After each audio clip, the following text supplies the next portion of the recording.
Assalamualaikum warahmatullahi wabarakatuh. Apa kabarnya teman-teman semua? Semoga selalu sehat dan selalu semangat. Ketemu lagi sama aku, ibu rumah tangga dengan 6 orang anak yang hobinya bersih-bersih rumah. Untuk teman-teman yang sedang membutuhkan semangat baru atau motivasi dalam bersih-bersih rumah, kalian berada di channel yang pas karena ada aku di sini yang selalu memberikan motivasi kepada kalian semua. Dijamin setelah nonton video aku, kalian semua akan kembali bersemangat. Hari ini tuh teman-teman, aku sangat bersemangat sekali karena tadi malam anak-anak aku yang di pondok, yang anak pertama, anak kedua, sama anak ketiga itu, mereka pada pulang untuk sementara karena mereka habis ziarah dari 9 Wali Songo gitu. Nah, perjalanannya itu sekitar 7 hari, makanya kecapean. Jadi suami ngejemput anak-anak ke pondok untuk istirahat dulu di rumah. Kalau aku lagi bersemangat begini teman-teman, jadi aku akan menata semua barang-barang yang ada di rumah aku supaya rapih dan juga enak dilihat. Jadi kalau misalkan tertata seperti ini, jadi lebih mudah gitu ya teman-teman.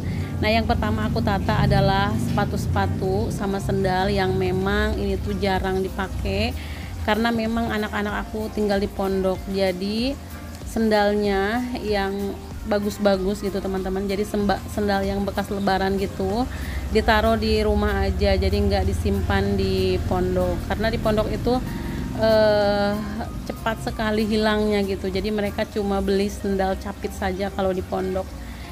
Jadi entah gimana ya, kalau di pondok itu dari zaman aku juga dulu itu yang namanya sendal capit itu sering banget hilangnya. Nah, di sini teman-teman aku memakai box ini harganya cukup murah. Waktu aku beli itu sekitar 13.000 satunya. Ini tuh praktis karena memang terbuatnya dari plastik. Nah, kita tinggal membentuknya seperti ini. Ini caranya juga mudah.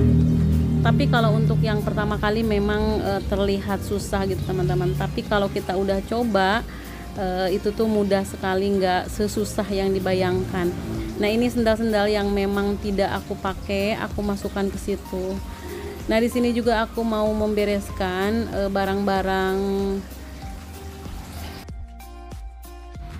Di sini juga teman-teman aku mau membereskan alat-alat make up aku. Ini tuh udah berantakan banget. Sebenarnya aku tuh nggak terlalu suka dengan make up gitu ya teman-teman. Tapi kalau misalkan cuma bedak, lipstick aku itu punya. Kemudian aku itu jarang sekali pakai yang namanya pensil alis gitu teman-teman. Bahkan cara makainya juga aku itu nggak bisa. Tapi kadang-kadang kalau memang ada undangan gitu pasti aku pakai walaupun cuma seoles gitu. Nah, di sini aku tata semuanya biar rapi gitu ya teman-teman.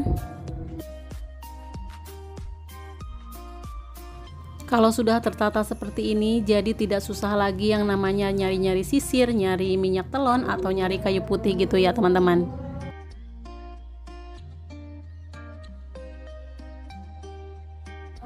Sementara ibunya beres-beres di rumah, ini anak aku pada main di luar ya teman-teman. Ini anak aku yang nomor 4 dan nomor 5, mereka mainnya di luar. Kemudian ini anak aku yang pertama itu yang pakai baju biru dongker. Kemudian anak aku yang nomor 3 itu yang pakai baju merah gitu ya teman-teman. Dan ini pekerjaan aku sangat banyak sekali, pokoknya menumpuk. Dan aku tidak dibantuin sama siapapun karena anak aku yang perempuan itu lagi ngasuh adiknya ya teman-teman. Karena dia itu kalau nggak ada yang megangin pasti selalu ngikutin aku, ngacauin apa yang aku kerjakan. Dia juga suka ikut-ikutan gitu ya teman-teman. Jadi dalam menata barang seperti ini dan merapihkannya aku punya tips tertentu ya teman-teman. Nah, yang pertama itu aku keluarkan semua barang-barang. Memang ya teman-teman, kalau misalkan kita keluarin semua rasanya itu terlihat banyak itu pekerjaan kita, tapi itu tuh sangat membantu kita karena kalau kita keluarkan kita akan melihat seberapa banyak barang-barang kita, kemudian kita akan memilih mana barang yang diperlukan, kemudian mana barang yang tidak diperlukan. Ya, walaupun kita lelah, tapi ini tuh sangat membantu sekali dengan mengeluarkan semua barang. Jadi semuanya akan ada perkiraan gitu ya teman-teman.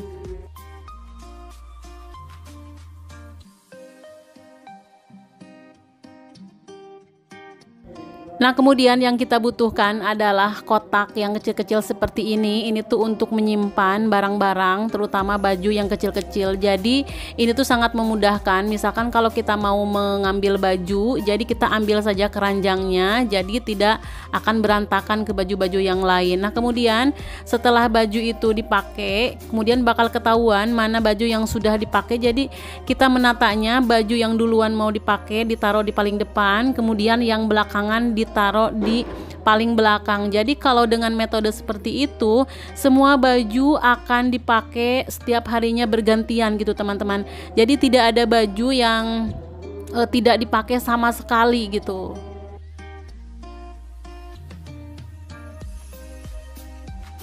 Nah, ini di laci ini tuh isinya perdalaman anak-anak aku ya teman-teman. Ada kaos sangsang, kemudian ada dalemannya. Semuanya di sini aku pisahin karena aku mau memisahkan nanti yang belah sini adalah untuk kaos dalam, kemudian yang di sana untuk celana dalam. Jadi tidak lagi tertukar gitu ya teman-teman. Jadi sebelum kita lipat, kita pisahkan dulu mana kaos sangsang, kemudian mana lagi celana dalam. Jadi lebih mudah gitu ya untuk menatanya kembali. Nah, di sini aku juga melipat barang-barang yang benar-benar dipakainya itu paling akhir. Nah, ini seperti ini. Harusnya itu kalau memang lacinya agak pendek gitu teman-teman. Jadi kita bisa pakai metode KonMari gitu ya, yang dilipat kayak baju-baju yang seperti ini. Tapi karena ini tuh lacinya gede banget, jadinya susah. Jadi teman-teman, dengan menggunakan laci seperti ini, jadi itu lebih mudah menemukan barang-barang gitu teman-teman. Jadi tidak susah lagi, kemudian tidak bertumpuk.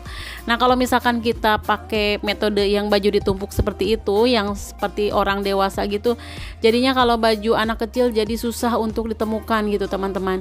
Nah, ini juga aku memilah-milah baju mana yang akan dimasukkan di kamar ini dan baju mana yang akan dimasukkan di kamar anak-anak. Nah, ini alhamdulillah penampakan lemari yang udah rapi dan udah bersih gitu ya teman-teman. Alhamdulillah terasa lega sekali. Kadang-kadang teman-teman, kalau misalkan kita sedang melihat rumah yang berantakan itu, rasanya pengen semua barang-barang itu kita masukin ke dalam satu gudang saja ya teman-teman, biar tidak ada yang berserakan lagi. Tapi kalau misalkan kita masukkan semua ke dalam gudang, akibatnya kita itu akan sangat kesulitan sekali ya teman-teman kalau misalkan mencari barang tertentu. Apalagi misalkan yang sering kita cari-cari itu sisir. Nah, biasanya sisir itu sering banget hilangnya gitu teman-teman. Dan satu-satunya solusi dalam kondisi seperti itu, pasti kita akan kembali membongkar barang. Nah, itu tuh sangat ribet gitu teman-teman. Padahal gitu sebaiknya kita itu membagi ruangan agar barang-barang tidak bertumpuk di satu tempat. Nah, jadi seperti ini ya teman-teman. Jadi jangan sampai bertumpuk, misalkan bertumpuk di kursi, kemudian bertumpuk di kasur. Nah, itu tuh jangan. Jadi kita kotak-kotak seperti ini, kemudian kita nanti simpan di tempat yang mudah untuk diingat gitu teman-teman. Nah, misalkan kalau aku menyimpan barang-barang seperti sisir, kemudian alat-alat make up, nah itu tuh aku satuin ya teman-teman, itu disimpannya di kamar utama. Jadi nanti kalau misalkan kita butuh, kita tinggal ambil. Nah, yang penting kalau ditata rapi, nah itu tuh akan tidak terlihat berantakan. Kemudian teman-teman, dalam menata barang itu seharusnya mempermudah kita untuk keluar masuk si barang tersebut. Jadi jangan sampai kita menyimpannya itu terlalu dalam, misalkan di lemari, kemudian lemarinya itu kita taruh di atas, atau misalkan kita naruh pakaian di 2 lapis gitu ya teman-teman.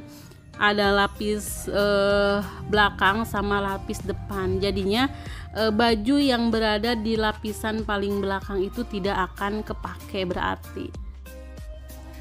Dengan kata lain, dalam menata ruangan atau menata barang-barang itu sangat penting sekali ya teman-teman, supaya barang-barang tersebut mudah untuk diambil. Jadi dengan kata lain, seharusnya mudah untuk menyimpan dan kemudian mudah untuk mengeluarkan.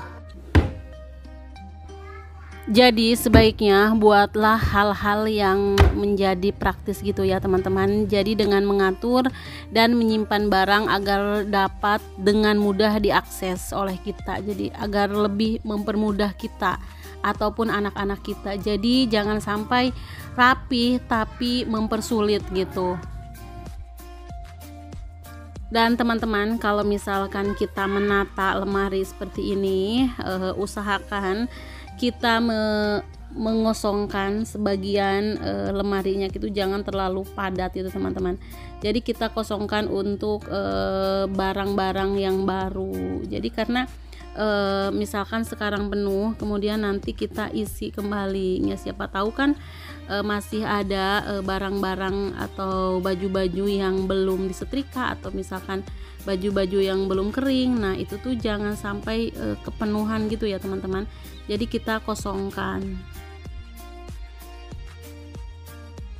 Nah, tips yang selanjutnya, kalau misalkan kita mau membeli perabotan baru atau misalkan wadah-wadah yang baru yang seperti aku beli tadi ya, itu tuh jangan lupa untuk mengukur dulu. Jadi seberapa lebarnya, kemudian seberapa tingginya. Jadi supaya nanti setelah kita beli ternyata tidak masuk ke lemari kita. Nah itu jangan sampai terjadi ya teman-teman. Jadi jika salah ukuran, kita sendiri yang akan repot untuk mengembalikan barangnya. Nah selain itu kita juga tidak membeli barang-barang yang terlalu banyak atau menghabiskan ruang gitu. Kalau udah tahu ukurannya, maka kita akan membeli sesuai barang yang kita butuhkan saja. Dan seperti yang sudah aku jelaskan tadi ya teman-teman, kalau kita mau membereskan barang-barang yang kecil atau pernak-pernik yang kecil seperti peralatan sekolah misalkan, supaya tidak berserakan terutama di meja. Nah kita itu membutuhkan wadah khusus untuk pulpen, pensil, penghapus atau penggaris. Nah hal itu tuh berlaku juga untuk aksesoris yang sering berceceran ya teman-teman. Misalkan kita punya bros atau misalkan punya aksesoris yang lain gitu teman-teman, baik itu gelang ataupun jam tangan. Nah sebaiknya kita menggunakan atau menyediakan kotak untuk tempat penyimpanan. Jadi selain bikin ruangan atau misalkan meja rias kita terlihat rapi, jadi barang-barangnya juga jadi tidak cepat rusak, kemudian lebih gampang untuk ditemukan gitu teman-teman. Alhamdulillah tugas aku sudah selesai ya teman-teman, membereskan dan menata barang-barang yang ada di kamar ini. Pokoknya semuanya sudah rapi, rasanya juga sudah lega. Dan ini adalah keadaan rumah aku. Di depan rumah aku ikannya udah mulai gede-gede gitu ya teman-teman. Alhamdulillah. Nah kemudian ini bunganya, gelombang cintanya itu udah tambah lagi daunnya. Ini daun yang baru ya teman-teman. Itu tuh cukup cepat banget. Nah inilah teman-teman, kalau misalkan anak-anak sedang berada di rumah, alhamdulillah suasana rumah itu makin hangat ya teman-teman, karena mereka selalu melantunkan ayat-ayat suci Al-Quran, membaca hafalannya masing-masing gitu teman-teman, supaya tidak lupa. Alhamdulillah aku sangat bersyukur sekali ya teman-teman, mudah-mudahan selalu berkah. Terima kasih teman-teman yang sudah nonton video aku dari awal sampai akhir, mudah-mudahan ada manfaat yang bisa diambil. Orang ikhlas rezekinya deras, orang tulus rezekinya tak terputus. Semoga teman-teman yang nonton video aku rezekinya deras dan tak terputus. Sampai jumpa di video berikutnya. Wassalamualaikum warahmatullahi wabarakatuh.